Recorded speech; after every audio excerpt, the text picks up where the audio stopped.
कि भारतीय जनता पार्टी को व्यापक जन समर्थन प्राप्त नहीं है। Cow belt, I don't know where ये काऊ बेल्ट है, काऊ बेल्ट का समर्थन है। जो काऊ बेल्ट जिससे कहा जाता है उसको इस तरह से सदन में उल्लेखित करना। किस क्षेत्र की आप बात कर रहे हैं? हरियाणा में हम हरियाणा में जीते, हमने कर्नाटक में समर्थन प्राप्त किया है। और ये ठीक है कि केरल में और तमिलनाडु में हम उतने शक्तिशाली नहीं है, मगर हमारा संगठन है। पश्चिम बंगाल में भी हमें 10% से थोड़ा कम वोट मिला हुआ है। अगर आप वोट की बात करते हैं तो फिर 10% वोट की बात करिए। इस सदन में एक एक व्यक्ति की पार्टियां, एक एक व्यक्ति की पार्टी, और वो हमारे साथ हमारे खिलाफ जमघट करके और हमें हटाने का प्रयास कर रहे हैं। उन्हें प्रयास करने का पूरा अधिकार है, मगर है वो एक व्यक्ति की पार्टी। एकला चलो रे,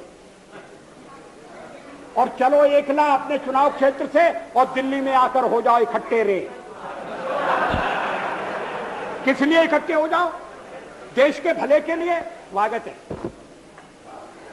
हम भी अपने ढंग से देश की सेवा कर रहे हैं। और अगर हम देशभक्त न होते और अगर हम निस्वार्थ भाव से राजनीति में अपना स्थान बनाने का प्रयास न करते, और हमारे इन प्रयासों के पीछे 40 साल की साधना है। ये कोई आकस्मिक जनादेश नहीं है, कोई चमत्कार नहीं हुआ है। हमने मेहनत की, हम लोगों में गए, हमने संघर्ष किया है। पार्टी 365 दिन चलने वाली पार्टी है। ये कोई चुनाव में कुकुर मुक्के की तरह से खड़ी होने वाली पार्टी नहीं है। और आज हमें अकारण कटघरे में खड़ा किया जा रहा है क्योंकि हम थोड़ी ज्यादा सीटें नहीं ले सके। हम मानते हैं हमारी कमजोरी है, हमें बहुमत मिलना चाहिए। राष्ट्रपति ने हमें अवसर दिया, हमने उसका लाभ उठाने की कोशिश की है, हमें सफलता नहीं मिली, वो अलग बात है।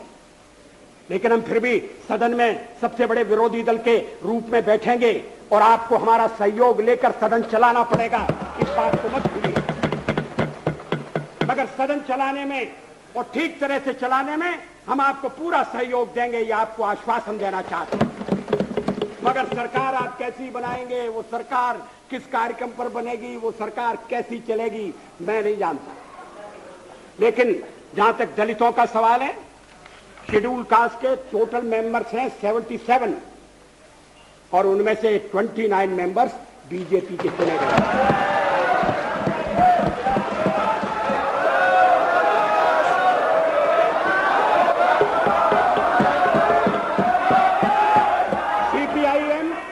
सीपीआईएम के 5 मेंबर हैं, सीपीआई 1 मेंबर है, कांग्रेस 15 मेंबर है, जनता दल 7 मेंबर है और सबसे ज्यादा हमारे मेंबर हैं।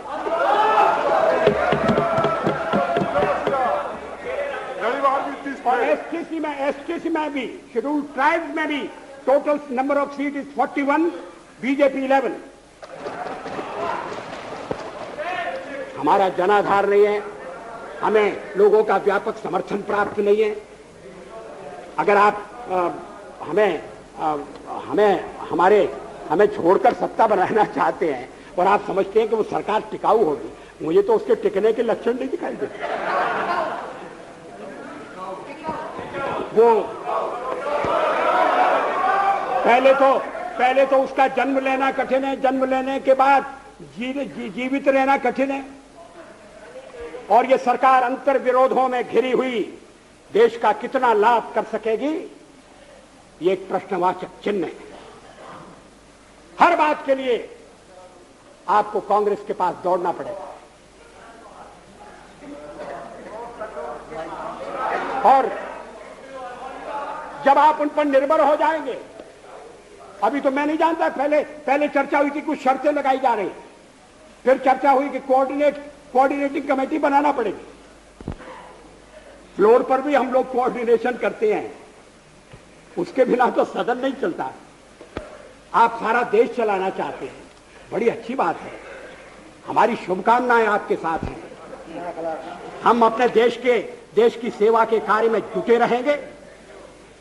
हम संख्या बल के सामने सर झुकाते हैं और आपको विश्वास दिलाते हैं कि जो कार्य हमने अपने हाथ में लिया है वो जब तक राष्ट्रीय उद्देश्य पूरा नहीं कर लेंगे तब तक विश्राम से नहीं बैठेंगे, तब तक आराम से नहीं बैठेंगे।